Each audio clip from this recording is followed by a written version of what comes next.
Okay, I'd like to call to order this meeting of the Sacramento Transportation Authority for Thursday, August 8th, 2024. Madam Clerk, will you please call the roll and establish a quorum? Good afternoon. Member Karpinski-Costa. Maple. Here. Rodriguez. Here. Kent. Cerna. Here. Singh Allen. Here. Spees. Here. Talamantes. Here. And Valenzuela. Here. And you do have a quorum. Great, thank you. Will you please rise and join Mayor Singh Allen in the pledge? All right, hand over heart. Pledge. I pledge allegiance to the flag of the United States of America and to the republic for which it stands, one nation, under God, indivisible, with liberty and justice for all. Thank you for that. And if the clerk could please read our announcement, I'd appreciate it. Yes, sir. This meeting of the Sacramento Transportation Authority is cablecast live on Metro Cable 14, the local government affairs channel, on the Comcast and AT&T UVerse cable systems. This meeting is closed captioned and live streamed at metro14live.saccounty.gov. Today's meeting replays Sunday, August 11th at 2 p.m. on Channel 14. This meeting can also be viewed at youtube.com/Metro Cable 14. To make an in-person public comment, please complete a speaker request form and hand it to the clerk. The chairperson will call your name when it is your turn to make a comment, and the speaker request forms are at the back of the room on the table. And you may send written comments by email to boardclerk@saccounty.gov. Your comment will be routed to the board and filed in the record, and that concludes the clerk's statement. Very good, thank you.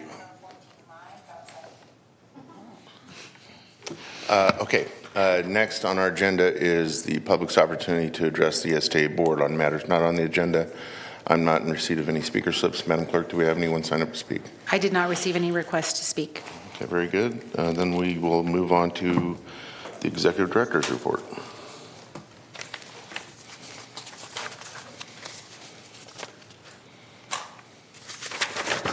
Okay, good afternoon. Good afternoon. Give an update on some grants. So since our last meeting in June, there have been several grant programs with awards announcements totaling just over $104 million for projects and planning efforts within Sacramento County. I'm just going to highlight the two big ones. So there was a low and no emission transit grant award to SAC-RT. SAC-RT received $76.8 million for zero emission fleet improvements. It's going to, from what I can tell, they're going to buy 29 hydrogen fuel cell buses, and they are going to modernize their existing maintenance facility at McClellan Business Park, and then there's some workforce development activities associated with that.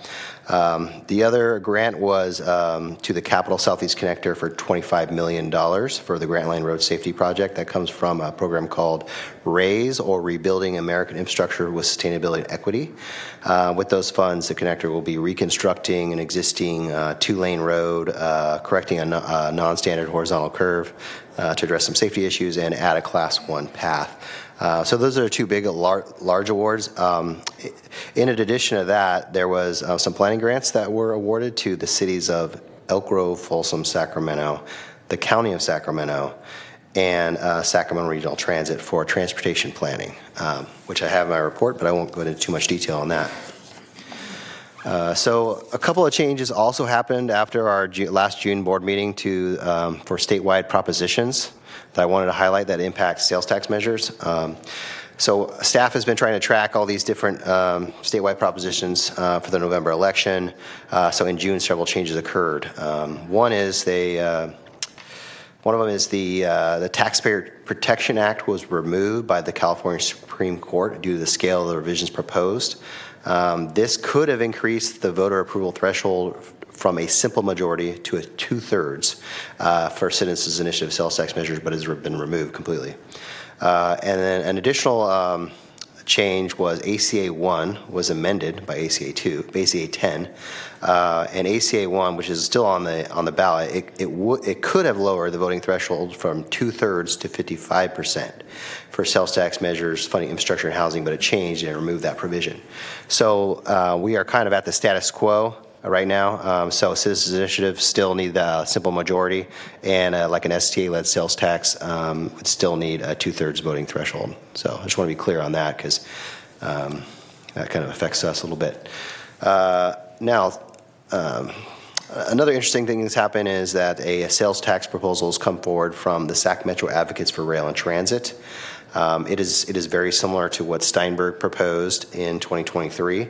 30% affordable housing, 30% safe streets, 30% public transportation, 10% climate economic development. I sent the board kind of the summary of that so that they could review it. But then staff met with SMART also on this just to talk through their proposal. SDA staff saw several challenges with their proposal. So specifically, lack of guaranteed funding for active transportation, lack of funding for rail, lack of funding for large capital projects. They also propose restrictions on funding capacity increasing projects, even if they're included in SACOG's plan or do not increase VMT. A good example of that might be the Truxell Bridge project the City of Sacramento is leading. That's adding lanes, but I actually don't think that project increases VMT. And so I just think there's some challenges with their proposal, but I think there are challenges that can be overcome, but it's going to take some work and some effort, some time to do that. One of the other challenges that we have is SDA's authority under the Public Utilities Code is for funding of transportation, not housing.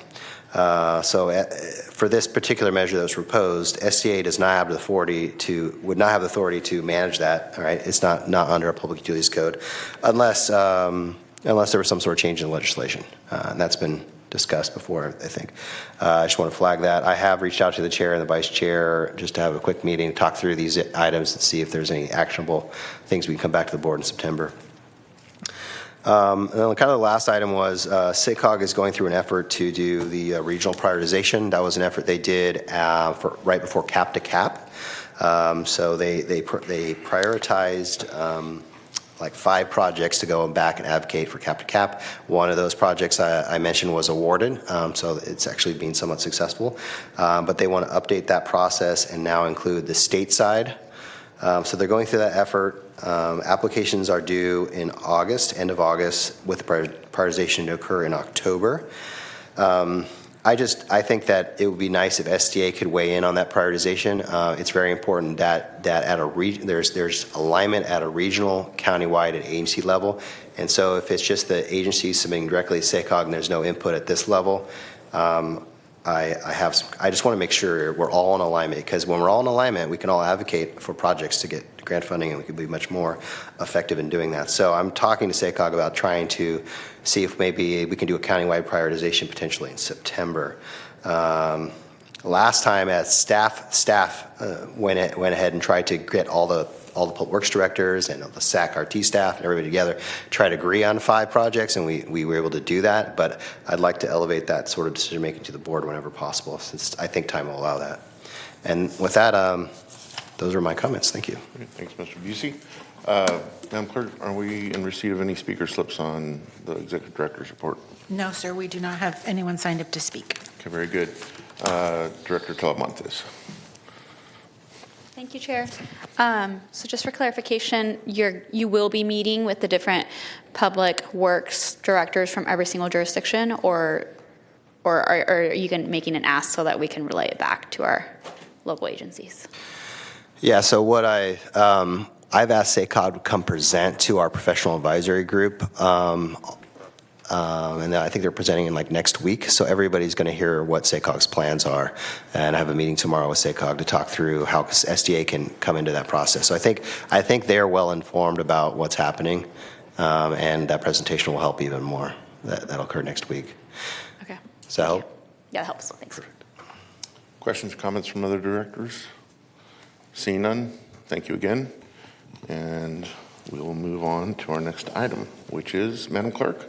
For your consent items 3 through 7, and I'd just like to recognize that Supervisor Desmond is in chambers now as well.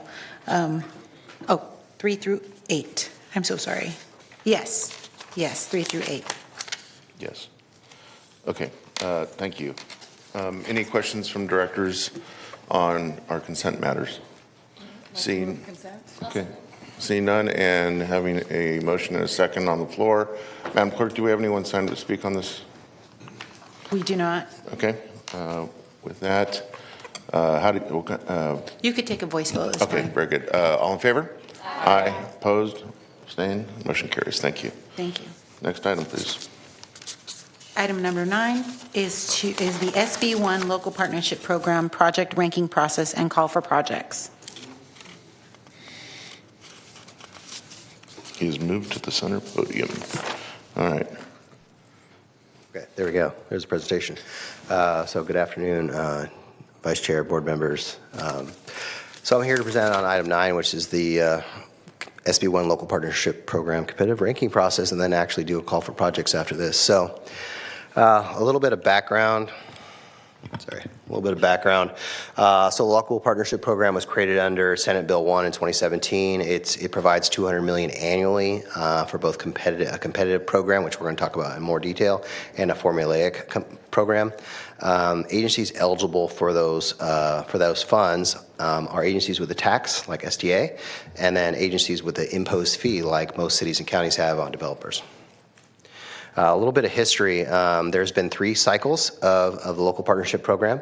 So the very first cycle, STA submitted an application for the Capital Southeast Connector, and it received $20 million. Cycle 2, STA submitted an application for the South Watt improvements, which was for the County of Sacramento. They received $13.2 million. And in Cycle 3, the US 50 Gold Line Corridor Enhancement Project received $25 million. Those funds were split between the County of Sacramento and Sacramento Regional Transit. So over those 3 cycles, if you look at them, STA has done really well.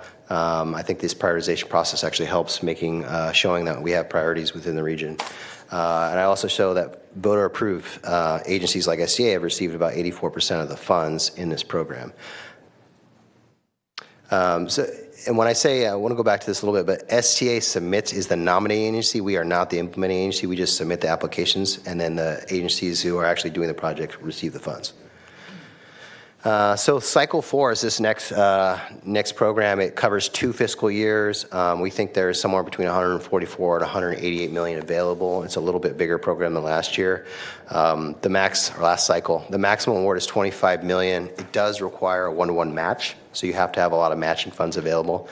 It is for construction only, so you have to be through environmental and show that you can be in construction in 25, 26, basically in those 2 fiscal years.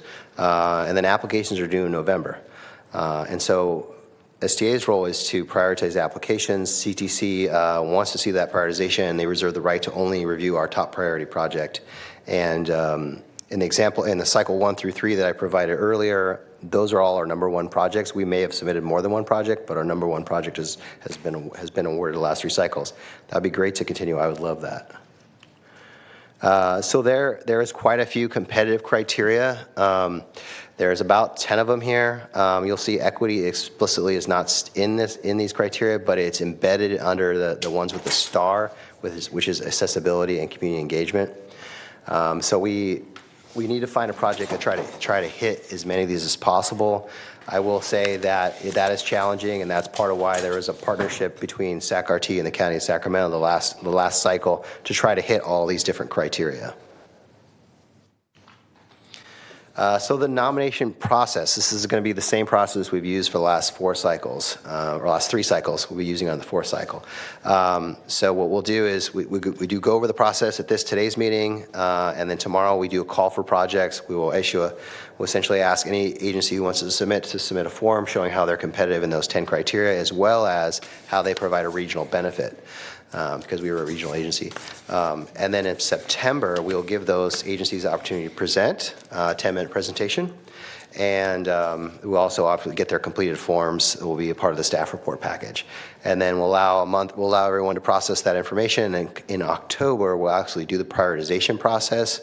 The way that works is we actually have each board member sort of do a ranking, and then we tally that up in an Excel spreadsheet. The Excel spreadsheet shows, what is the ranking based on that, and then after that is done, then we can, obviously the board can entertain motions on what the prioritization should be, and then culminating in formal action in October, and then the submittal of the application in November. So that is the process. I'm open to any questions. Thank you for the presentation. Any questions by directors? Don't see any. Madam Clerk, or do we have anyone sign up to address the board? No, Chairperson Cerna, we do not. All right, very good. We do need to take action, do we not? Yes, sir. Okay, so at this point, entertain a motion. So moved. Been moved and seconded. All in favor? Aye. Opposed, abstained, motion carries. Thanks. All right. Item number 10, receive presentation on enhancing our digital presence, our new website, and boosting social media engagement.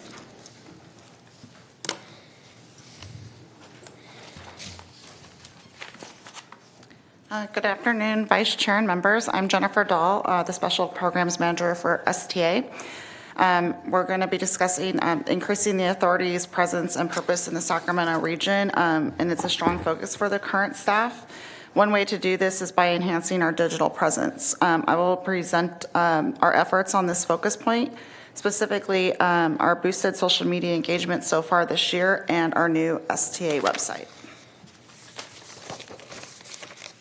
Hello, I'm Dustin Purinton, the accounting manager with STA, and I'm going to take you through the new and improved financial sections of the website.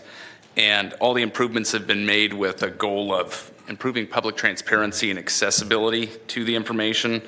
And then I'm going to pass it back to Jen right now to talk about our social media efforts and guide you through the website.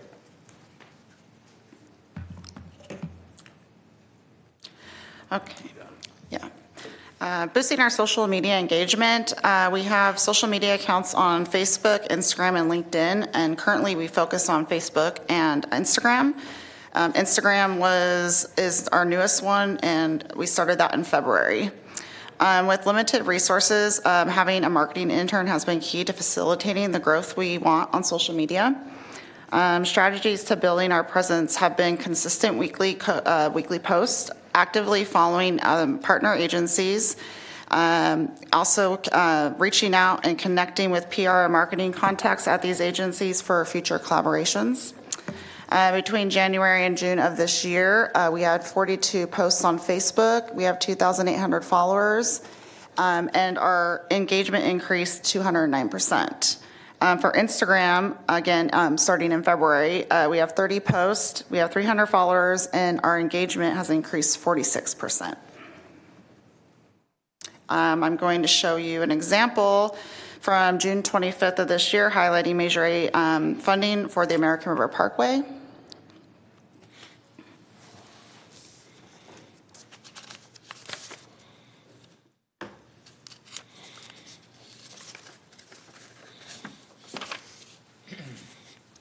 And this was posted both on Instagram and Facebook.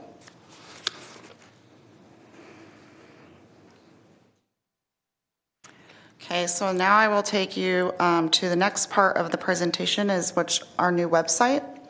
Before you do that, I'm going to interrupt here. Okay. I'm glad you had those other, look like 3 images of the parkway in there with the introductory header, because I was wondering in the hard copy what this had to do with anything. Oh, I think, maybe the way it comes up, because it's a, Multi. yeah, Gotcha. Thank you. I'll make a note for that next time.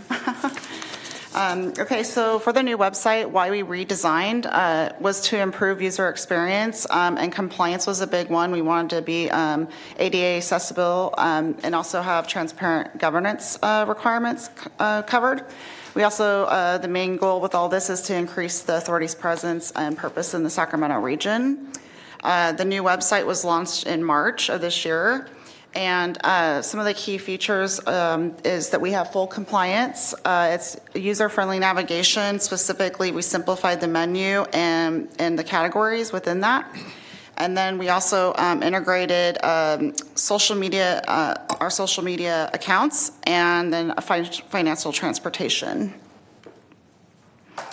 Let's see.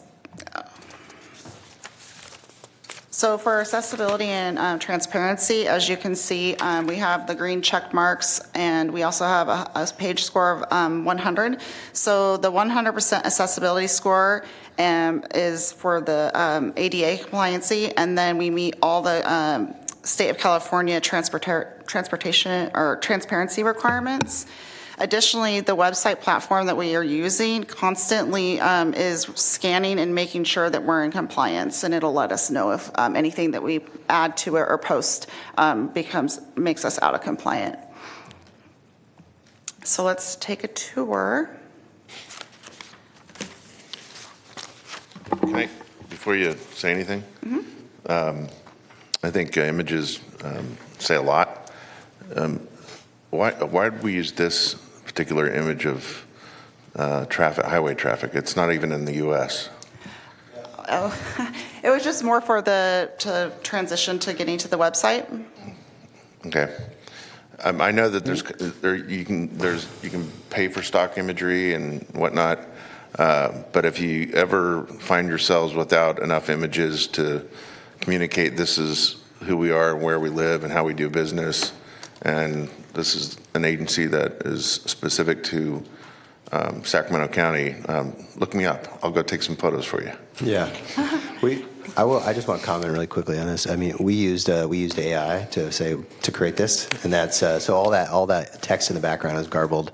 It's not an actual language. We're just trying to be. So AI can be very efficient in creating graphics, but you get what you pay for, I guess. In fact, those are the same two cars, just at different. Yeah, exactly.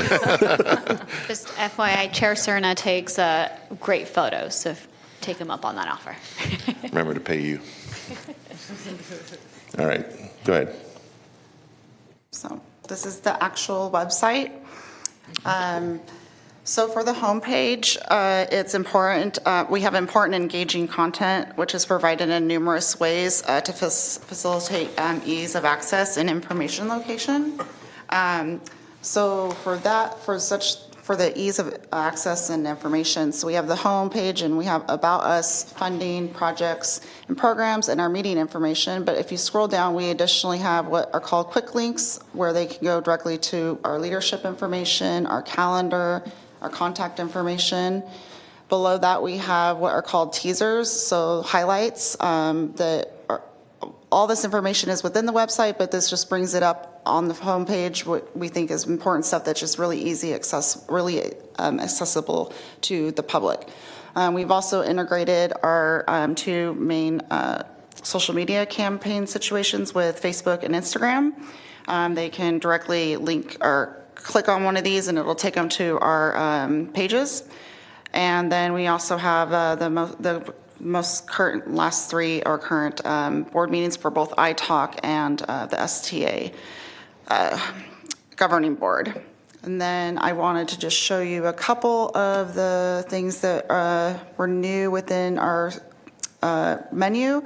We've always had what we do. It just explains everything about the agency. And then we have always listed our board members, but we upgraded it and added pictures and links so that people have more, it's just more friendly to the eye and people can associate their area with, if they know that Katie Maple is their member, that they see her face and it might just put more of a connection with the public. Additionally, we have staff. Again, we reiterate a lot of important information throughout the website, and so board meetings, since they're related to leadership, this links to the board meetings as well. Let's see if I'll leave funding to Dustin. For projects, we decided that we really wanted to amp up and put information that's more attractive to the public for where their money is going. So one of those things is the completed projects area. So on here, they have a little brief information about what the completed projects money has been used for. There's a more detailed one they could do a PDF for, and then we are adding the project highlights. So each project that's completed, we get photos and we do a description and we highlight it here. We also, at the same time, will highlight it on one of our social media accounts so we can tie it in together. And let's see, the next. And then meeting info, which is obviously a really big one still.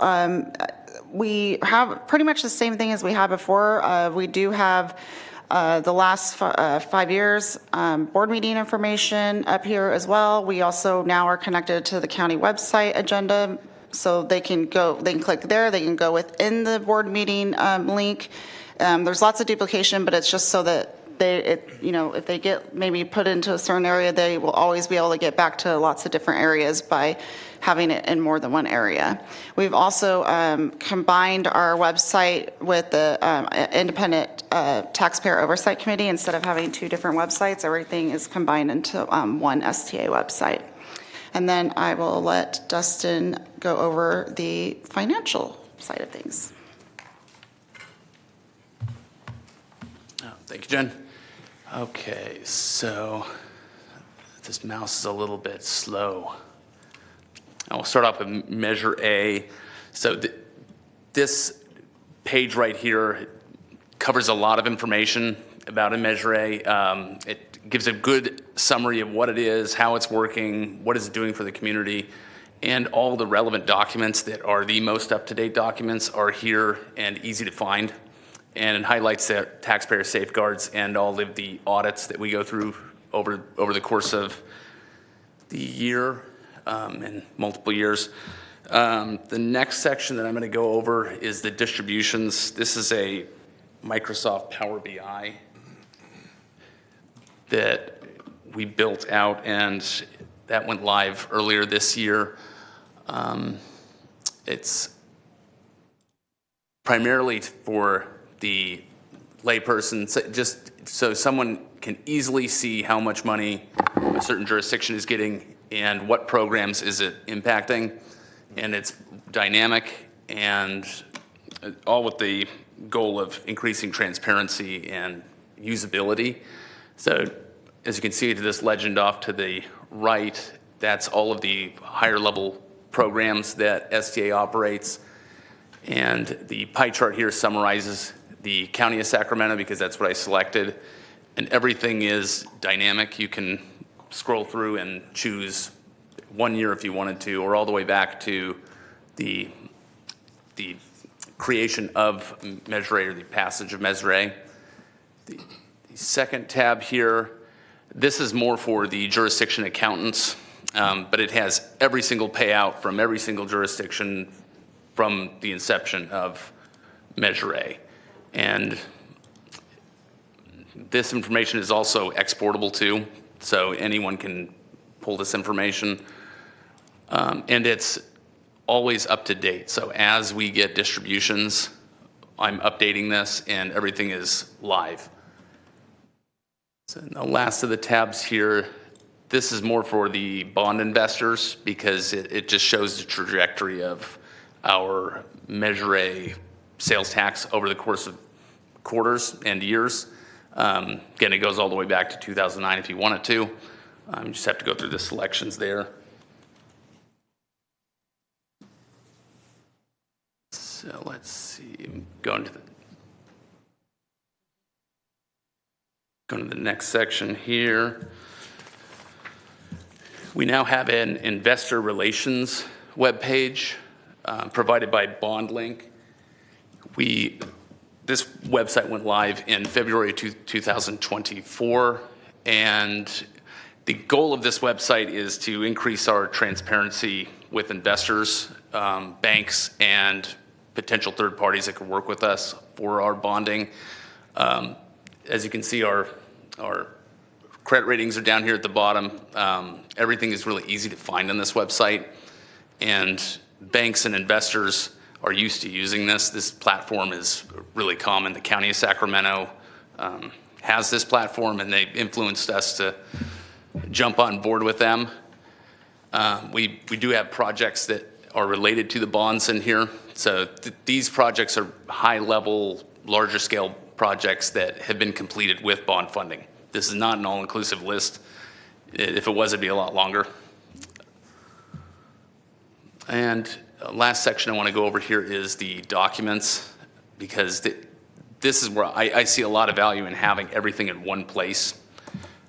All of the relevant bond information, investor information is all in the documents area. Our credit rating agencies will also use this to pull information down. So it's just easier to communicate with everyone involved in the bonding process. And that concludes my portion of the presentation.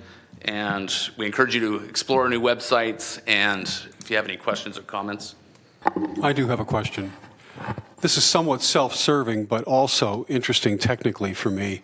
And that is, I noticed the site was built by Streamline, which is a local vendor, and they offer a new program that will scan not only pages for accessibility and ADA compliance, but also documents. You were just in the documents area. And they even offer remediation through a service to correct documents that may need to be brought up to the spec.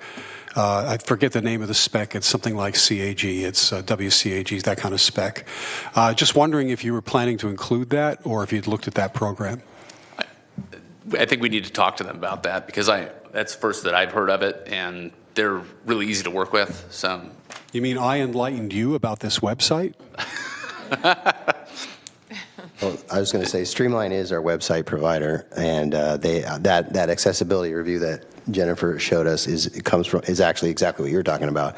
Now, we haven't applied that to Word, documents per se, but on the website side, yeah, we have applied that. Thank you. Director Talamantes? Just want to say kudos on the social media. I have been seeing the post, and I follow all the pages, so good work.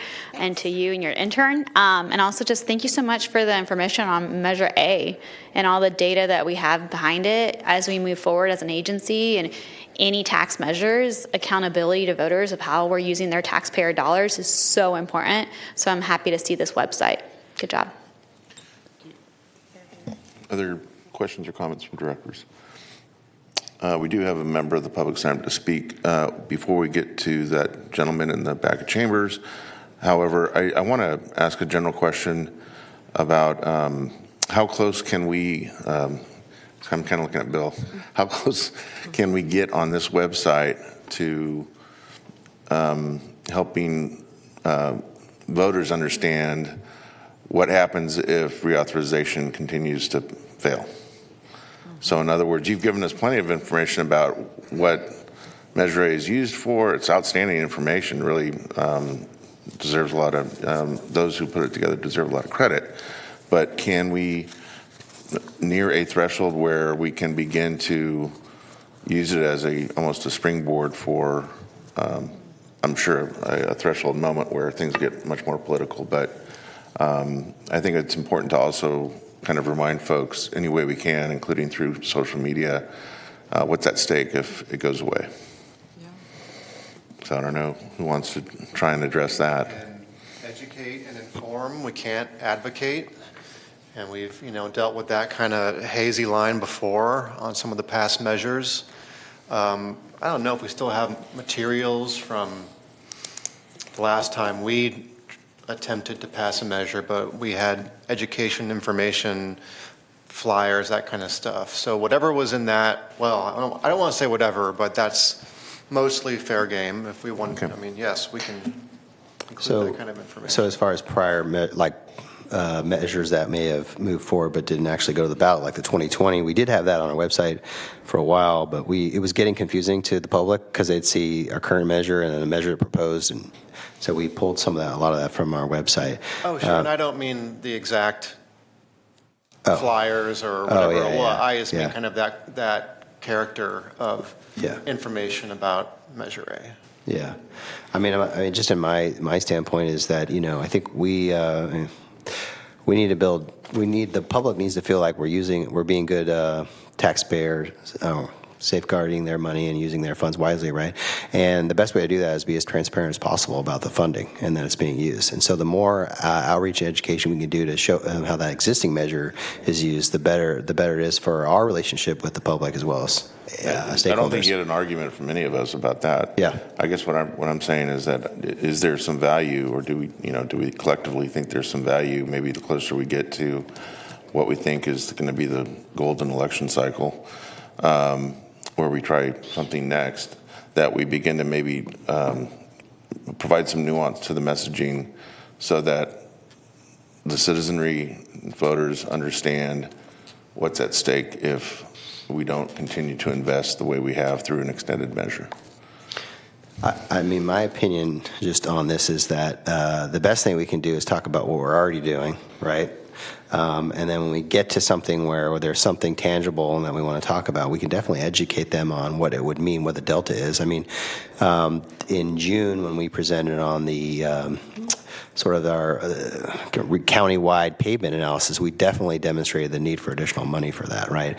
And so I think we need to continue to do that. I think we should be pursuing planning activities that demonstrate, how our existing funds are used, but also how additional funding could come in and help out. That's why the board approved submitting a Safe Streets and Roads for All grant application. So on the safety side, if we could quantify things better as far as what the need is, that would be really beneficial, I think, from a transparency standpoint. And until there actually is a new tax measure actually certified, then there's nothing to advocate for, so you're actually a little bit safer in the information and kind of how you present it. But once there is a certified measure, then we've got to be real careful about But I guess what I'm stressing here, though, is you don't necessarily need to have that threshold met, because this is, these funds will exhaust at some point, regardless of what we do. They're going to go away at some point. So I just think it's in the interest of informing and being very clear with those that would visit the website. I think maybe it's worth at least a page that is carefully constructed and worded that says this is what's at stake if we don't continue to make the investments. Can I make a quick comment on that? So I think the next presentation you're going to really like when we talk about that. Maybe we continue that conversation and talk about elements of that presentation. It should be on our website, maybe. That could be helpful. Great. Thank you for that. Director Spees. Thank you, Chair. So I guess what I'm thinking about, and perhaps what Chair Cerna is maybe going towards, is that even with just having the way we currently are, like the presentation we had previously, there was a gap that was essentially, what is the harm in at least stating that? That doesn't seem like advocacy. That seems like full transparency of, hey, in 20 years, this is what you have an expectation of a standard, and there's going to be this funding gap. I'm not advocating for any taxes at any point in time right now. I'm simply stating that it is a current state, and is that what you're talking about, Chair? Yeah. It seems like a full picture to me. It's an accomplishment. We have that, I think. Yeah. What I'm saying is that there's clearly an expectation that if we don't reauthorize Measure A, that what we're enjoying, what we're taking pride in, all these accomplishments, all these projects, and all these jurisdictions eventually goes away if we don't reinvest. Right. It's purely a forecast more than it is any advocacy. Right. It's information. It's not even advocacy. At current funding, in 20 years, we'll be here relative to your expectation. Right. Anyhow, I don't want to beat the horse any longer. Okay, we do have a member of the public that would like to address the authority here. Mr. Hicks? Thank you for your presentation. All right. My name is Randy Hicks, and I'm with Californians for Disability Rights, a nonprofit disability organization. Your website's a mess. First of all, I'd like to have you guys try to take a screen reader on this website and see what happens, especially when you hit color, or you have boxes, or you have checks. The website, what will happen is with the screen reader, it'll get along there, and then it's going to skip everything. And having it in plain text would be a lot better for people who with disabilities. Having all the pretty colors and everything, that made me great for visually sighted people, but for unsighted people, that's not good. The other thing is you have to, as your website goes along here, you have all the print's this big. ADA says your print's got to be about this big. So unless you can find a way to make sure that print's larger, nobody's really going to be able to read that website. The third thing is, as you're running along here, you have all these boxes and you have all these checks and all these things that you have in here. The problem of it is, people might not understand that. They won't want to go back and forth, back and forth, back and forth. They want to be able to say, okay, this is what you want. I want to click this link to click this link. But sometimes if the links, some people don't understand how to do all that. You want to make it easy. The nice drop-down menu that people can understand and read. But you can't read that. What you do is you have to print this big. And then they're going to figure out how to click that box. And then they're going to go, well, that didn't take me to where I wanted to go. And again, it looks all nice and shiny and everything. But shiny is not what they want. They want accessible. They want to be able to go to this website and say, the print's this big, my screenwriter works on this, and it's easy to understand. And you may have put too much into this website, because you're talking about financial reports, you're talking about this, that, and the other. But if you're the public, you might not care about that. You might want to have a website just for the public. Thank you, Mr. Hicks. Director Maple. Thank you, Chair. Really appreciate you taking the time to share that with us. And Mr. Executive Director, if it's okay, would like us to take a look at the website. It's beautiful. I want to start there, and I love it. But also see if there are, one, that if it's consistent with the ADA, because there's some specific rules around that. And then two, maybe meet with this gentleman and see if there are ways that we can make some minor improvements that might help folks with disabilities be able to read and access the website. Thank you. I'll add to that you might want to consult with the Society for the Blind.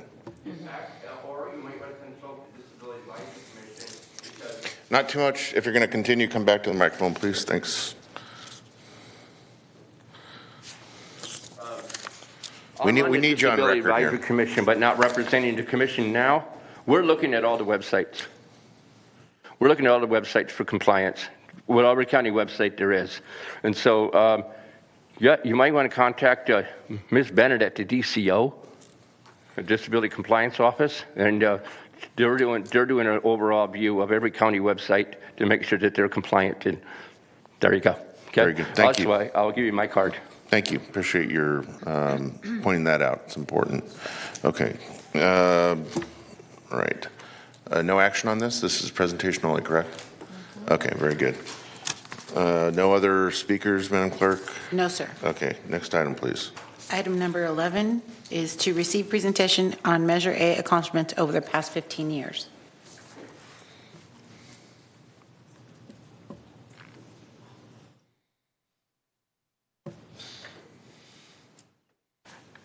I'm sorry, they're working on it. I'm waiting for the presentation. Yes, they're working gonna on come it up. in the background. I can start, though. Oh, go ahead. You want to introduce the item? Thank you. Bless you. Bless you. Bless you. Okay, so item 11, presentation on Measure A accomplishments of the past 15 years. So we thought it was important, given that we hit the halfway point of Measure A. It's a 30-year measure. We're halfway through it. And we talk a little bit about what Measure A has accomplished so far. So what is Measure A? It's a little bit of education here, but so Measure A is a half-cent sales tax, but it's also a development impact fee. It's both, and it funds transportation projects and programs in Sacramento County. It was first passed by the voters in 1989, went for 20 years, and then it went back to the voters in 04. It was passed overwhelmingly by 75% of the voters to start in 09 and go through 2039, and we reached that halfway point. So how much did we tell the voters we would raise? We said we were going to raise about $5.2 billion over those 30 years. They anticipated about 90% of that coming from sales tax and 10% coming from developer fees. Here's how much we've raised so far, $1.94 billion. And the amount of funding from sales tax is much greater than we thought it was. It's 95.6%, and developer fees are about half of what we anticipated. So we're definitely getting more on the sales tax side than we're developer fee side. Obviously there was a great recession there, and when this thing was passed, there was a lot of motivation as far as development interest continuing, but that kind of died off. So we've had definitely less development than anticipated. So how did it say it would be used? So this is a very complicated graphic that shows how all the funds are being allocated, right? It shows both the sales tax side and the developer fee side.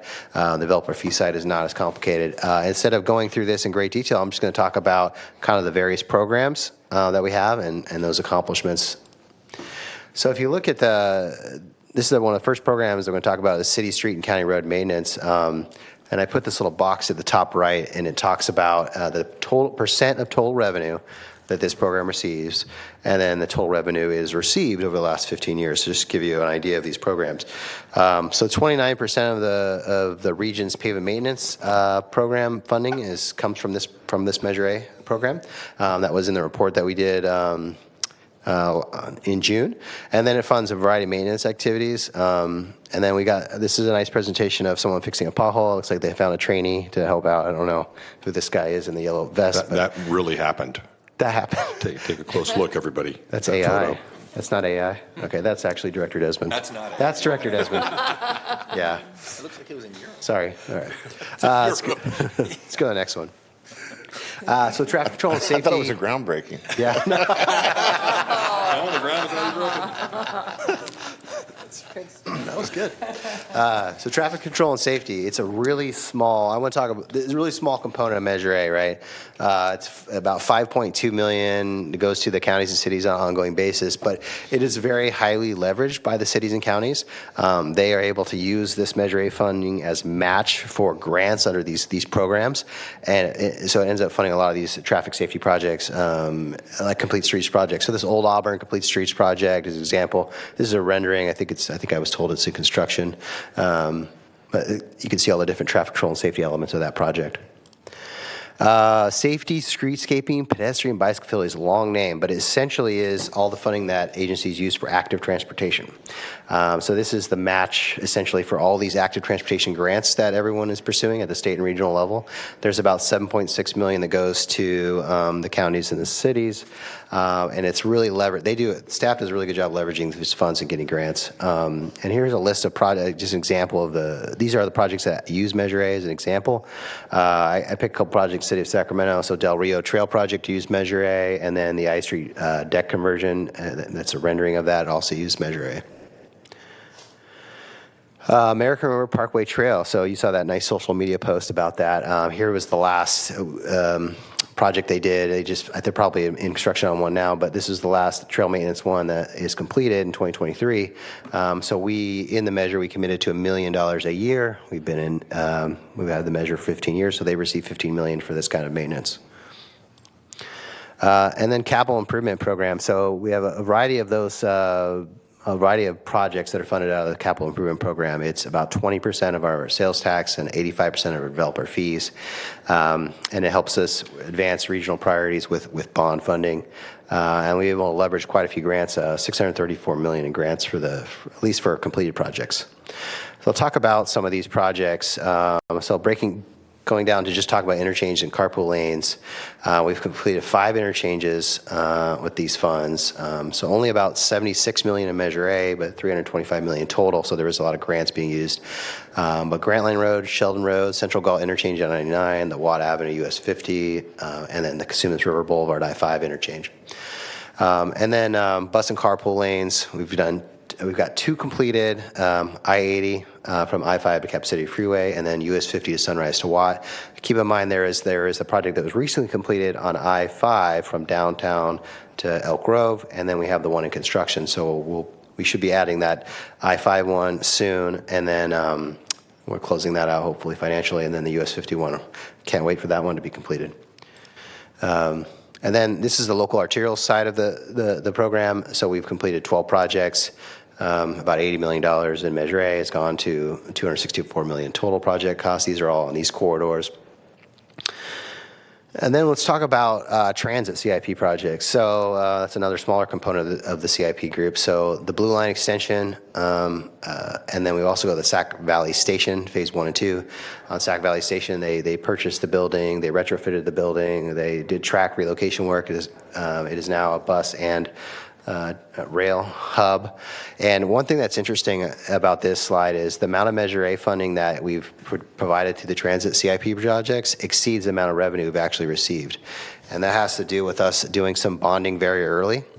So we did a variety of bonding in 2006 through 2009 to advance a lot of these projects. Otherwise, these projects wouldn't be completed. We would have and these costs would be way higher because inflation has really kicked up.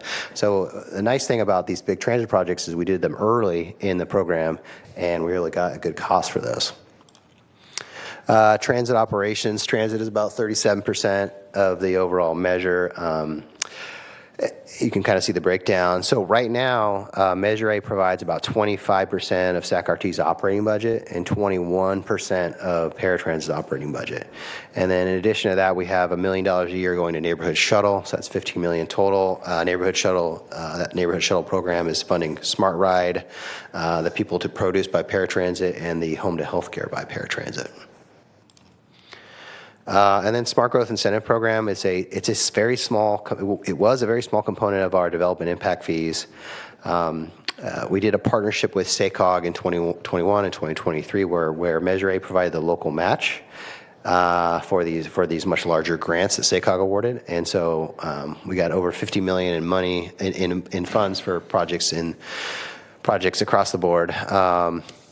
But yet we only put $6.9 million in. So Auburn Boulevard Complete Streets is, they got multiple awards at each cycle. So they got $13.5 million in both grants and Measure A. Broadway Complete Streets, there's a couple different phases of that. They've gotten about $13.3 million, and then and Arden Way, phase 1 and 2 as well. So those are big projects for this program. And then this is the final slide. So transportation-related air quality program, we provide funding to Sac Metro Air Quality Management District, $2.5 million in the current fiscal year. For air quality planning, clean transportation, like this Clean Cars for All. So they do a lot more than just transportation, but we do provide some funding for transportation-related air quality. So that is a high-level overview of kind of Measure A, I think what we've accomplished in the last 15 years. Obviously, we've got 15 more years of accomplishments, right? So, open any questions. Thank you, Kevin. Any questions for our Executive Director, Director Kent? I did have a quick comment apropos to some of the remarks I made from the gallery there as a public member of the public. There are some nonlinearities that occur at the extreme ends of economic capability when it comes to participants in the Measure A program. And you can imagine that in a very wealthy community like Montecito in Southern California, the mitigation fees, impact fees, for developers, which are based on objective design standards, are pretty much trivial compared to the cost of or the value of the land that's being developed. In rural communities, however, the impact fees based on those objective design standards can be disincentivizing to attract development. And the normal way to compensate for that is just to make sure that the local impact fees are rigorously assessed, but that just compounds the problem. So I'm not sure what the remedy is for that. I understand why it's important that if you're going to participate in the Measure A awards, that you need to be a good citizen of the region, and all of this is a crucial program for the region and should be applauded. All these successes are commendable.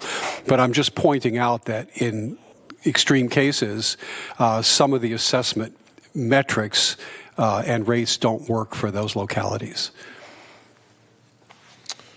Any other questions by directors, comments? All right, seeing none, no action on this. This is a presentation. Appreciate it. Okay, we are nearing the end here. This is the authority's leadership's opportunity to comment on any other matters germane to our mission. Seeing none, we do have closed session, so we will adjourn to closed session as there is no further business before this authority. Thank you.